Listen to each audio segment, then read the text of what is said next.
Hi hello ವೀಕ್ಷಕರೇ, ಎಲ್ಲರಿಗೂ ಸ್ವಾಗತ ಸುಸ್ವಾಗತ. ಇವತ್ತಿನ ಒಂದು ವಿಡಿಯೋದಲ್ಲಿ ಮಿಕ್ಸ್ ವೆಜಿಟೇಬಲ್ ಕಡಾಯಿ ಯಾವ ರೀತಿ ಮಾಡೋದು ಅಂತ ನೋಡೋಣ. ಇದು ತುಂಬಾ ಅಂದರೆ ತುಂಬ ಚೆನ್ನಾಗಿರುತ್ತೆ. ನಿಮಗೆ ರೋಟಿಗಾಗಿರ್ಬೋದು, ಪೂರಿಗಾಗಿರ್ಬೋದು, ಪರಾಟಗಾಗಿರ್ಬೋದು, ಅನ್ನಕ್ಕೆ ಎಲ್ಲದಕ್ಕೂ ಈ ಒಂದು ಮಿಕ್ಸ್ ವೆಜ್ ಕಡಾಯಿ ತುಂಬ ಚೆನ್ನಾಗಿರುತ್ತೆ. ಬನ್ನಿ ಯಾವ ರೀತಿ ಮಾಡೋದು ಅಂತ ನೋಡೋಣ. ಸೊ ಮೊದಲಿಗೆ ಇದನ್ನು ಮಾಡೋದಕ್ಕೆ ನಾನು ಒಂದು ಬಾಣಲಿ ಅಥವಾ ಒಂದು ಪ್ಯಾನ್ ತೊಗೊಂಡಿದ್ದೀನಿ. ಇದಕ್ಕೆ ಎಣ್ಣೆ ಕಾದ ನಂತರ ನಾನು ಸ್ವಲ್ಪ ಜೀರಿಗೆ ಹಾಕ್ಕೊಳ್ತಾ ಇದ್ದೀನಿ, ಹಾಗೆ 2 ಒಣಮೆಣಸಿನ್ಕಾಯಿ ಸಹ ಹಾಕ್ಕೊಳ್ತಾ ಇದ್ದೀನಿ. ಇದನ್ನು ನೀಟಾಗಿ ಎಣ್ಣೆಯಲ್ಲಿ ಬಾಡಿಸ್ಕೋಬೇಕು. ಇದಾದ ನಂತರ ನಾನು 1 ಕಪ್ನಷ್ಟು ಈರುಳ್ಳಿ ಸಣ್ಣದಾಗಿ ಹೆಚ್ಚಿಟ್ಕೊಂಡಿರುವಂತಹ ಈರುಳ್ಳಿನ ಹಾಕ್ಕೊಂಡು ನೀಟಾಗಿ ಎಣ್ಣೆಯಲ್ಲಿ ಬಾಡಿಸ್ಕೋಬೇಕು. ಇದು ನೀಟಾಗಿ ಎಣ್ಣೆಯಲ್ಲಿ ಬಾಡಿಸ್ಕೊಂಡ ನಂತರ ನಾನು ಇದಕ್ಕೆ ಶುಂಠಿ ಬೆಳ್ಳುಳ್ಳಿ ಪೇಸ್ಟ್ನ ಹಾಕ್ಕೊಳ್ತಾ ಇದ್ದೀನಿ. ಒಂದು ಅರ್ಧದಿಂದ 1 ಚಮಚವಾಗುವಷ್ಟು ಶುಂಠಿ ಬೆಳ್ಳುಳ್ಳಿ ಪೇಸ್ಟ್ ಹಾಕ್ಕೊಳ್ತಾ ಇದ್ದೀನಿ. ಇದನ್ನು ಅಷ್ಟೇ ನೀಟಾಗಿ ಎಣ್ಣೆಯಲ್ಲಿ ಬಾಡಿಸ್ಕೋಬೇಕು. ಹಸಿ ವಾಸನೆ ಏನಿರುತ್ತೆ ಶುಂಠಿ ಬೆಳ್ಳುಳ್ಳಿದು ಅದು ನೀಟಾಗಿ ಹೋಗಬೇಕಾಗುತ್ತೆ. ಹಾಗಾಗಿ ನೀಟಾಗಿ ಎಣ್ಣೆಯಲ್ಲಿ ಬಾಡಿಸ್ಕೊಳ್ಳಿ. ಇದಾದ ನಂತರ ನಾನು ಒಂದು ಅರ್ಧ ಚಮಚದಷ್ಟು ಅರಿಶಿನ ಹಾಕ್ಕೊಳ್ತಾ ಇದ್ದೀನಿ, ಒಂದು ಅರ್ಧ ಚಮಚದಷ್ಟು ಖಾರದ ಪುಡಿ ಹಾಕ್ಕೊಳ್ತಾ ಇದ್ದೀನಿ, ರುಚಿಗೆ ತಕ್ಕಷ್ಟು ಉಪ್ಪನ್ನು ಸಹ ಬೆರೆಸ್ಕೊಳ್ತಾ ಇದ್ದೀನಿ. ಇಷ್ಟನ್ನು ನೀಟಾಗಿ ಎಣ್ಣೆಯಲ್ಲಿ ನೀಟಾಗಿ ಬಾಡಿಸ್ಕೊಳ್ಳಿ. ಆ ಖಾರ ಏನಾಗಿರ್ಬೋದು ಅಥವಾ ಅರಿಶಿನ ಪುಡಿ, ಉಪ್ಪು ನೀಟಾಗಿ ಎಣ್ಣೆಯಲ್ಲಿ ಬೆರಿಬೇಕಾಗುತ್ತೆ. ಇದಾದ ನಂತರ ನಾನು ತರಕಾರಿಗಳನ್ನ ಹಾಕ್ಕೊಳ್ತಾ ಇದ್ದೀನಿ. ಈರುಳ್ಳಿ, ಬೀನ್ಸ್, ಕ್ಯಾರೆಟು ಹಾಗೆ ಕ್ಯಾಪ್ಸಿಕಮ್ ಇಷ್ಟು ಹಾಕ್ಕೊಳ್ತಾ ಇದ್ದೀನಿ. ನೀವು ಇಷ್ಟೇ ತರಕಾರಿ ಹಾಕೋಬೇಕಂತೇನಿಲ್ಲ. ನೀವು ಹೂಕೋಸು ಆಗಿರ್ಬೋದು, ಆಲೂಗಡ್ಡೆ ಆಗಿರ್ಬೋದು, ನಿಮಗೆ ಯಾವ ತರಕಾರಿ, ಬಟಾಣಿಗಳು ಇದೆಲ್ಲವನ್ನು ಸಹ ನೀವು ಹಾಕೋಬಹುದು. ನಾನು ಹೇಳಿದಂತಹ ಇಷ್ಟೂ ತರಕಾರಿಗಳನ್ನ ನಾನು ಒಂದು 5 ನಿಮಿಷದ ಕಾಲ ನೀಟಾಗಿ ಎಣ್ಣೆಯಲ್ಲಿ ಬಾಡಿಸ್ಕೊತೀನಿ. ಯಾಕಂತಂದರೆ ನಾವು ನೀಟಾಗಿ ಸಮಯ ಕೊಟ್ಟು ತರಕಾರಿನ ಎಣ್ಣೆಯಲ್ಲಿ ಬಾಡಿಸ್ಕೊಂಡ್ರೆ ಚೆನ್ನಾಗಿ ತರಕಾರಿ ಬೇಯುತ್ತೆ. ಹಾಗಾಗಿ ಒಂದು 5 ನಿಮಿಷದ ಕಾಲನಾದರೂ ನೀವು ತರಕಾರಿನ ಎಣ್ಣೆಯಲ್ಲಿ ಬಾಡಿಸ್ಕೊಳ್ಳಿ. ಮೀಡಿಯಮ್ ಫ್ಲೇಮ್ ಸಿಮ್ ಇಟ್ಟು ನೀಟಾಗಿ ಬಾಡಿಸ್ಕೊಳ್ಳಿ. ಜಾಸ್ತಿ ಉರಿ ಕೊಟ್ಟರೆ ಏನಾಗುತ್ತೆ, ತಳ ಅಂಟಿಬಿಡುತ್ತೆ. ಹಾಗಾಗಿ ಮೀಡಿಯಮ್ ಉರಿನಲ್ಲೇ ಇರಬೇಕಾಗುತ್ತೆ.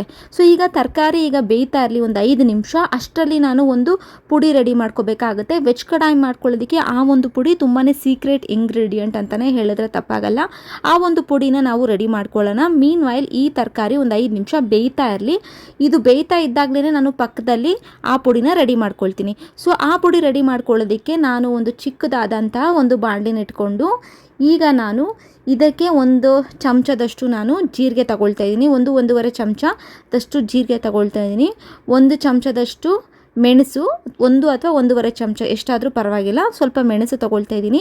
ಈಗ ಒಂದು 3-4 ಚಮಚದಷ್ಟು ಧನಿಯಾ ತಗೊಳ್ತಾ ಇದ್ದೀನಿ, ಧನಿಯಾ ಕಾಳುಗಳನ್ನ. ಸೊ ಧನಿಯಾ ಎಷ್ಟು ತೊಗೊಳ್ತೀರಾ ಅದರ ಅರ್ಧದಷ್ಟು ನೀವು ಜೀರಿಗೆ ಮತ್ತು ಮೆಣಸನ್ನು ತೊಗೋಬೇಕಾಗುತ್ತೆ. ಈ ಜೀರಿಗೆ, ಮೆಣಸು ಮತ್ತು ಧನಿಯಾ ಕಾಳನ್ನು ಇಷ್ಟನ್ನು ನೀಟಾಗಿ ಬಾಡಿಸ್ಕೊಳ್ತಾ ಇದ್ದೀನಿ. ಕಡಿಮೆ ಉರಿ ಇಟ್ಕೊಂಡಿರಬೇಕು. ಇಷ್ಟನ್ನು ಹಾಕ್ಕೊಂಡು ಖಾರಕ್ಕೆ ನಾನು ಒಣಮೆಣಸಿನ್ಕಾಯಿನ ಸಹ ಹಾಕ್ಕೊಳ್ತಾ ಇದ್ದೀನಿ.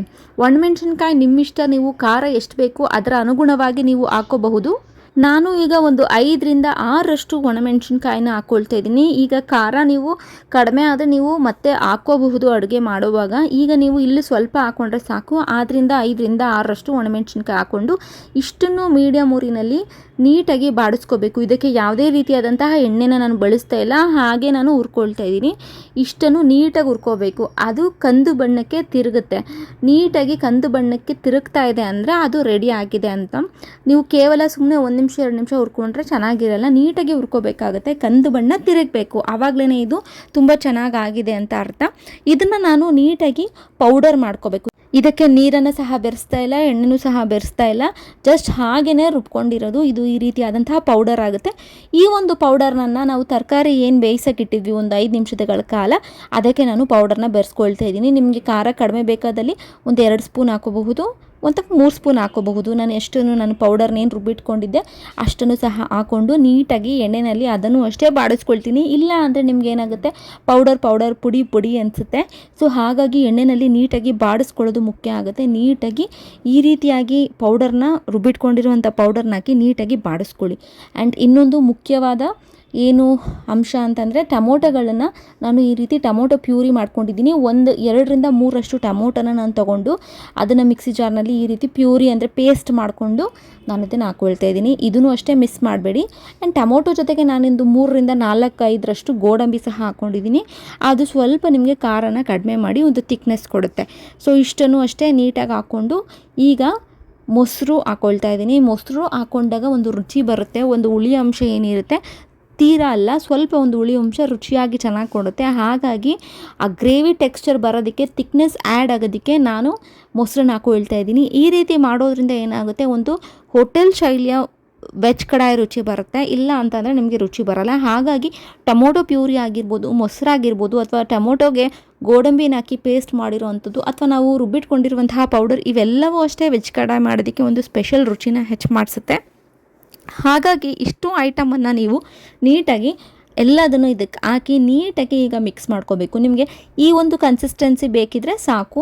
ಇದು ಚಪಾತಿಗೆ ಇಷ್ಟು ಕನ್ಸಿಸ್ಟೆನ್ಸಿ ಸಾಕಂತ ನಾನು ಜಾಸ್ತಿ ನೀರು ಆ್ಯಡ್ ಮಾಡ್ತಾ ಇಲ್ಲ. ನಿಮಗೆ ಸ್ವಲ್ಪ ಕನ್ಸಿಸ್ಟೆನ್ಸಿ ಬೇಕಂತಂದರೆ ನೀವು ನೀರನ್ನು ಹೆಚ್ಚಾಗಿ ಹಾಕ್ಕೊಂಡು ನೀವು ಮಾಡ್ಕೋಬೋದು. ಅನ್ನಕ್ಕೂ ಸಹ ಚೆನ್ನಾಗಿರುತ್ತೆ. ಕನ್ಸಿಸ್ಟೆನ್ಸಿ ಸ್ವಲ್ಪ ತಿಕ್ಕಾಗಿದ್ರೆ ನೀವು ಚಪಾತಿ, ಪೂರಿ, ಪರಾಟಕ್ಕೆಲ್ಲ ಮಾಡ್ಕೋಬೋದು. ನೋಡಿ, ಈ ಒಂದು ವೆಜ್ ಕಡಾಯಿ ರೆಡಿ ಆಗಿದೆ. ನಾನು ಈ ಒಂದು ಕನ್ಸಿಸ್ಟೆನ್ಸಿನಲ್ಲಿ ಮಾಡ್ಕೊಂಡಿದ್ದೀನಿ. ಇದಕ್ಕೆ ನೀವು ಪನ್ನೀರ್ ಹಾಕೋಬಹುದು, ಮಶ್ರೂಮ್ ಹಾಕೋಬಹುದು, ನಿಮ್ಗೆ ಯಾವ್ಯಾವ ವೆಜಿಟೇಬಲ್ ಅಥವಾ ಬಟಾಣಿ ಎಲ್ಲ ನಿಮಗೆ ಯಾವ ಚಾಯ್ಸ್ ನಿಮಗಿಷ್ಟ ಆ ತರಕಾರಿಗಳನ್ನು ಹಾಕ್ಕೊಂಡು ನೀವು ವೆಜ್ ಕಡಾಯಿ ಮಾಡಬಹುದು. ನಾನು ಮಿಕ್ಸ್ ವೆಜಿಟೇಬಲ್ ಕಡಾಯಿ ಆಗಿರೋದ್ರಿಂದ ಕ್ಯಾರೆಟ್, ಬೀನ್ಸ್, ಕ್ಯಾಪ್ಸಿಕಮ್ನ ಬಳಸಿ ನಾನು ಈ ರೀತಿಯಾಗಿ ಮಾಡ್ಕೊಂಡಿರೋದು. ಇದಕ್ಕೆ ನಾವು ಮೆಂತ್ಯ ಚಪಾತಿ ಮಾಡಿಕೊಂಡು ಅದಕ್ಕೆ ಒಂದು ಕಾಂಬಿನೇಷನಲ್ಲಿ ತಿಂದಿರೋದು.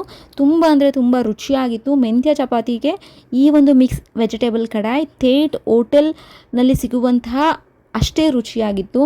ಇದನ್ನು ನೀವು ನಿಮಗೂ ತಿನ್ನಬೇಕು ಅಂತ ಅನಿಸ್ತಾ ಇದೆ ಅಂತ ಖಂಡಿತವಾಗಿ ಗೊತ್ತು. ಸೊ ನೀವು ಮಾಡಬೇಕಾಗಿರೋದು ನಿಮ್ಮ ಮನೆಯಲ್ಲಿ ನೀವು ಇದನ್ನು ಟ್ರೈ ಮಾಡಿ ಯಾವ ರೀತಿ ಬಂತು ಅಂತ ಹೇಳಿ. ಖಂಡಿತವಾಗಿಯೂ ಇದು ಥೇಟ್ ಹೋಟೆಲ್ ಶೈಲಿಯಲ್ಲೇ ಇದೆ, ಅದರಲ್ಲಿ ಯಾವುದೇ ಒಂದು ಡೌಟ್ ಬೇಡ. ರುಚಿಯಂತೂ ಅದ್ಭುತ ಅಂದರೆ ಅದ್ಭುತ. ಸೊ ನಾವು ಮಾಡಿ ಟ್ರೈ ಮಾಡಿ ಚೆನ್ನಾಗಿ ಬಂದಿರೋದಕ್ಕೆ ನಾವು ಇದನ್ನು ವಿಡಿಯೋನಲ್ಲಿ ಹಾಕ್ತಾ ಇರೋದು. ನನಗಂತೂ ತುಂಬ ಇಷ್ಟ ಆಯಿತು. ಸೊ ನಿಮಗೆ ಅನಿಸ್ಬೋದು ಯಾವ ರೀತಿ ಒಂದು ರುಚಿ ಸಿಗ್ತಾ ಇದೆ ಇದರಲ್ಲಿ ಅಂತಂದರೆ, ನೀವೇನು ಮಿಸ್ ಮಾಡಬಾರ್ದು ಅಂತಂದರೆ ಗೋಡಂಬಿ ಹಾಕೋದನ್ನು ಮಿಕ್ಸ್ ಮಾಡಬೇಡಿ. ಟೊಮೊಟೊ ರುಬ್ಕೊಂಡವಾಗ ಗೋಡಂಬಿ ಹಾಕಿ, ಆಮೇಲೆ ನಾನು ಹೇಳ್ದಾಗೆ ಮೆಣಸು, ಜೀರಿಗೆ, ಧನಿಯಾ ಕಾಳು, ಅದು ಅಷ್ಟೇ ಒಣಮೆಣ್ಸಿನ್ಕಾಯಿ, ಅದೂ ಅಷ್ಟೇ ನೀವು ರುಚಿ ಕೊಡುತ್ತೆ. ನೀವು ಎಷ್ಟು ಚೆನ್ನಾಗಿ ಮೆಣಸು, ಜೀರಿಗೆ ಎಲ್ಲ ಹಾಕಿರ್ತೀರ ಅದ್ರದ್ದೊಂದು ರುಚಿ ಬರುತ್ತೆ. ಥೇಟ್ ಹೋಟೆಲ್ ಶೈಲಿಯ ರುಚಿನೇ ಬರುತ್ತೆ. ಸೊ ನೀವು ಅಷ್ಟೇ ರೆಸಿಪಿನ ಟ್ರೈ ಮಾಡಿ. ಆ್ಯಂಡ್ ಇದು ನಿಮಗೆ ಅನ್ನಕ್ಕೂ ಸಹ ಮಾಡ್ಕೋಬೋದು. ಅನ್ನಕ್ಕೂ ಸಹ ಕಲಿಸ್ಕೊಂಡು ತಿಂದರೆ ತುಂಬ ರುಚಿಯಾಗಿರುತ್ತೆ. ಇನ್ ಕೇಸ್ ಏನಾದರೂ ಖಾರ ಜಾಸ್ತಿ ಆಗಿಬಿಟ್ರೆ ನಿಮಗೆ ಮಿಲ್ಕ್ ಪೇಸ್ಟ್ ಅಂತ ಸಿಕ್ಕುತ್ತೆ, ಅದು ಅಂದರೆ ಮಿಲ್ಕ್ ಕ್ರೀಮ್ ಅಂತ ಸಿಕ್ಕುತ್ತೆ, ಅದನ್ನು ಹಾಕೋಬಹುದು. ಅಥವಾ ಗೋಡಂಬಿ ಪೇಸ್ಟ್ ಮಾಡ್ಕೊಂಡು ಸಹ ಜಾಸ್ತಿ ಮಾಡ್ಕೊಂಡು ಹಾಕೋಬಹುದು. ಕನ್ಸಿಸ್ಟೆನ್ಸಿ ನೋಡಿಕೊಂಡು ನೀವು ಉಪ್ಪು ಖಾರನ ಕಡಿಮೆ ಮಾಡ್ಕೋಬಹುದು. ಖಾರ ಜಾಸ್ತಿ ಆದರೆ ಆ ರೀತಿ ಕಡಿಮೆ ಮಾಡ್ಕೋಬಹುದು. ಸೊ ನೋಡಿದ್ರಲ್ಲ ಯಾವ ರೀತಿ ಇತ್ತು ವೆಜ್ ಕಡಾಯಿ ಅಂತ. ತುಂಬ ಅಂದರೆ ತುಂಬ ಅದ್ಭುತವಾಗಿತ್ತು. ಸೊ ಈ ಒಂದು ವೆಜ್ ಕಡಾಯಿನ ನೀವು ಅಷ್ಟೇ ನಿಮ್ಮ ಮನೆಯಲ್ಲಿ ಟ್ರೈ ಮಾಡಿ ಹೇಗೆ ಬಂತು ಅಂತ ಕಮೆಂಟ್ ಸೆಕ್ಷನಲ್ಲಿ ತಿಳಿಸಿ.